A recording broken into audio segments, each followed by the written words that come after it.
Hello students, welcome back to my channel जिसका नाम है एक स्टडी पॉइंट। और आज हम बात करेंगे BSc first year second semester botany के यूनिट फर्स्ट के सेकंड चैप्टर यानी कि रिक्सिया की। इससे प्रीवियस वीडियो में मैंने आपको ब्रायोफाइट्स के कैरेक्टर्स कराए थे एंड उसके सारे पॉइंट्स भी डिस्कस किए थे।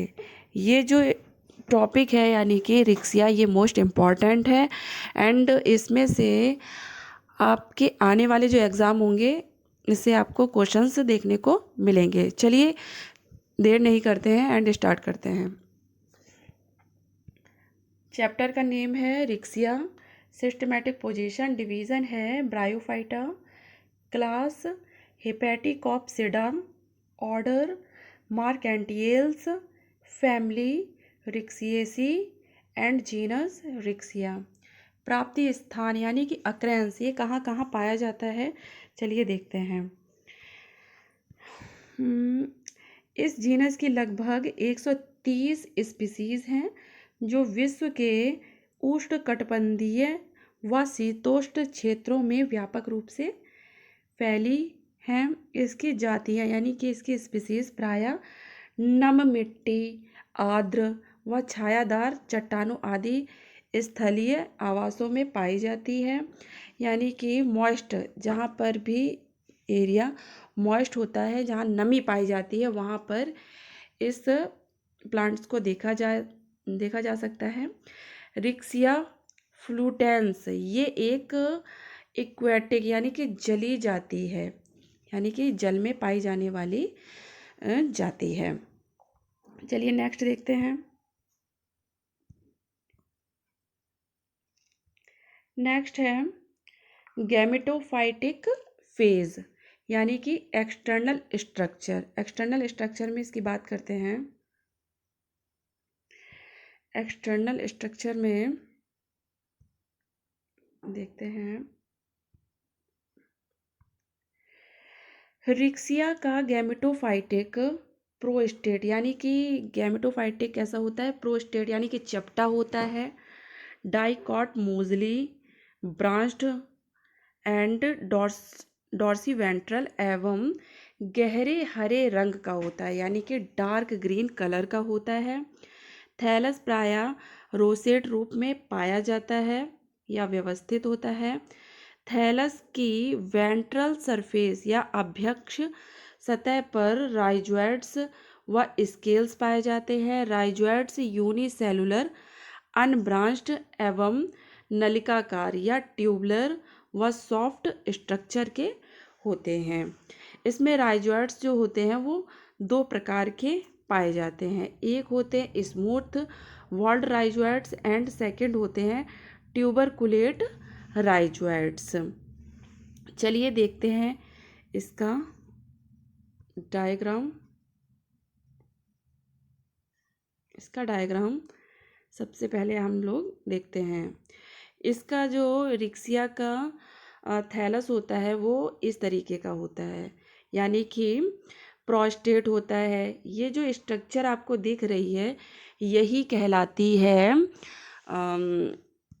ये आपकी कहलाएगी क्या, ये कहलाती है डाइकॉट मोजली। इसी को कहते हैं डाइकॉट मोजली, क्योंकि ये दो पार्ट्स में डिवाइडेड होती है तो इसलिए इसको कहते हैं डाइकॉट मोजली। प्रोस्टेट यानी कि ज़मीन से चिपका हुआ जब पाया जाता है तो कहलाता है प्रोस्टेट।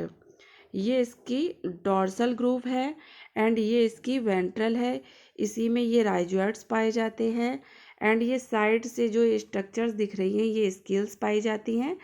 ये इसकी एपिकल नोच होती है। चलिए नेक्स्ट देखते हैं।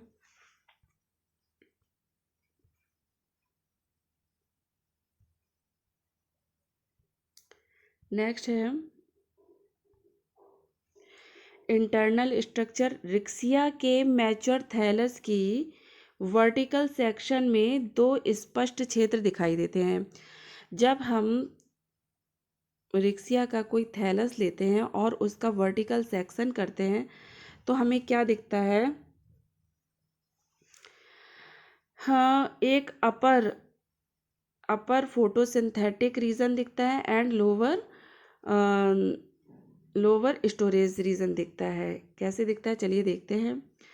जब हम इसको कट करेंगे तो ये ऊपर वाला जो पार्ट है ये फोटोसिंथेटिक फिलामेंट्स के रूप में दिखता है, एंड अपर एपिडर्मिस, ये ऊपर वाली एपिडर्मिस है, ईयर पोर्स हैं ये, एंड ये जो बीच में होल दिख रहे हैं ये air chamber, lower epidermis and storage region. ये वाला जो होता है यहीं पे फूड स्टोर होता है सॉरी, एंड यही कहलाता है स्टोरेज रीजन। रिक्सिया फ्लूटेंस के थैलस का उदक्र काठ। नेक्स्ट देखते हैं रिप्रोडक्शन यानी कि जनन रिक्सिया में कैसा पाया जाता है। रिक्सिया में रिप्रोडक्शन वेजिटेटिव तथा सेक्सुअल दोनों प्रकार का होता है। चलिए देखते हैं vegetative reproduction. Vegetative reproduction by progressive death and decay of older parts of thallus, यानी कि जो रिक्सिया का प्लांट होता है उसके कुछ पार्ट्स जब मर या सड़ गल जाते हैं तो उससे किस तरीके से वेजिटेटिव रिप्रोडक्शन होता है चलिए देखते हैं। रिक्सिया का थैलस द्विभाजी यानी कि डाइकॉट मूजली ब्रांच्ड होता है, जैसा कि मैंने आपको अभी स्ट्रक्चर दिखाया था इस तरीके का होता है। एंड मैच्योर थैलस का डॉर्सल पार्ट धीरे धीरे सड़ने लगता है, यानी कि इसका जो ऊपर वाला पार्ट होता है वो धीरे धीरे सड़ने लगता है। और जब सड़न की प्रक्रिया डाइकॉट मोजली यानी कि द्विभाजी बिंदु तक पहुंच जाती है, यानी कि क्या होता है कि ये डाइकॉट मोजली प्लांट है, अब ये सड़ने की जो प्रोसेस होती है यहाँ तक पहुँच जाती है, केवल ऊपर के दो बिंदु ही रह जाते हैं, टिप प्रेजेंट होती है, तो ये दोनों ब्रांच सेपरेट हो जाती हैं, यानी कि ये वाला पार्ट अलग हो जाएगा और ये वाला पार्ट भी अलग हो जाएगा। एंड प्रत्येक ब्रांच से एक नए थैलस का फॉर्मेशन हो जाता है, यानी कि एक ये प्रत्येक जो पार्ट्स है वो अलग होकर के न्यू थैलस का फॉर्मेशन करता है, यानी कि न्यू रिक्सिया का फॉर्मेशन करता है। इससे एक न्यू थैलस का फॉर्मेशन होगा एंड इससे एक न्यू फॉर्मेशन होगा न्यू थैलस का, यानी कि न्यू रिक्सिया का फॉर्मेशन होगा। चलिए नेक्स्ट देखते हैं। नेक्स्ट है बाय एडवेंटियस ब्रांच। थैलस की वेंट्रल सरफेस यानी कि अभ्यक्ष सतह को वेंट्रल सरफेस भी कहते हैं। वेंट्रल सरफेस पर कुछ एडवेंटियस ब्रांच उत्पन्न होती हैं। ये ब्रांचेज मदर थैलस से अलग होकर के एक नए थैलस को डेवलप करती हैं, यानी कि वेंट्रल ये थैलस है एंड इसकी वेंट्रल सरफेसेस पर कुछ एडवेंटियस ब्रांचेस निकलती हैं और यही ब्रांचेस न्यू थैलस का फॉर्मेशन करती हैं। नेक्स्ट देखते हैं।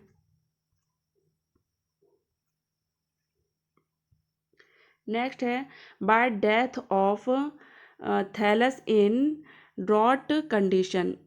क्या होता है कि जला भराव, जब जल ज़्यादा भर जाता है, जल भराव की दशा में थैलस के अग्रभाग में प्रेजेंट वृद्धि क्षेत्र को छोड़कर शेष थैलस नष्ट हो जाता है एवं अग्रभाग यानी कि एंटीरियर पोर्शन ही सॉइल में दबा रहता है तथा अनुकूल परिस्थिति आने पर पुनः नए थैलस का डेवलप्ड हो जाता है।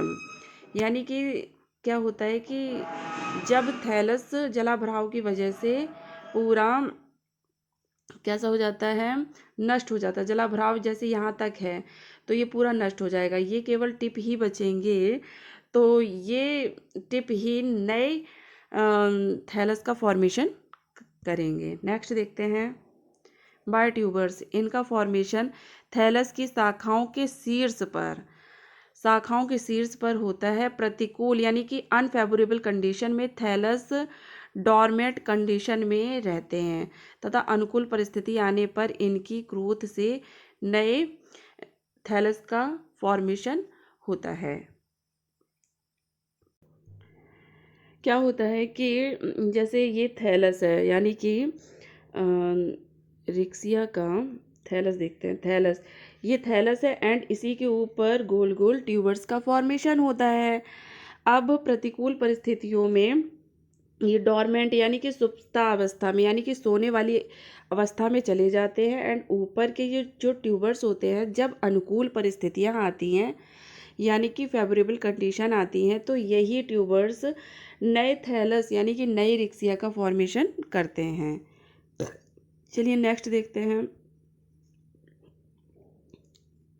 बाय राइजॉइड्स, मूलाभासों के शीर्षस्थ भाग के खंडी भवन तथा रिपीटेड डिवीजन से सेलुलर मास बनता है। ये कोशिकाएं अंततः नए थैलस को जन्म देती हैं।